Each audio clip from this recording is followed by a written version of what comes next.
पूरी पाकिस्तानी कौम को ईद मुबारक।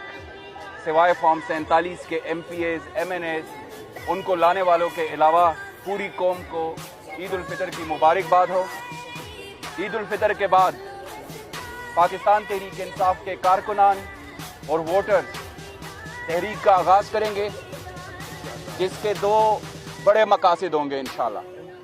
सबसे पहले सबसे बड़ा मकसद इमरान खान साहब की रिहाई, उसके लिए भरपूर तहरीक चलाई जाएगी। और उसके अलावा इमरान खान साहब का जो मैंडेट चोरी हुआ है, जो चोरी करवाया गया, पेशावर की मिसाल आपके सामने है।